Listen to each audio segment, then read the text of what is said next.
You decide that you're going to build your own printer. Okay? One of the very important things is understanding the parts that you're using, like this extruder here.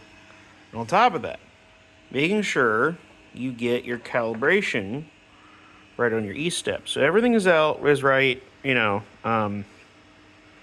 left, right, center. Wow. Come on, focus. Please? Please? Please? Can you see it? All right, yeah, you go. There you go. So that's the first print.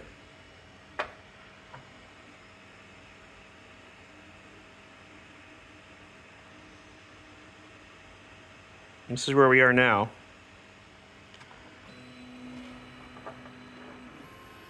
And all the steps in between.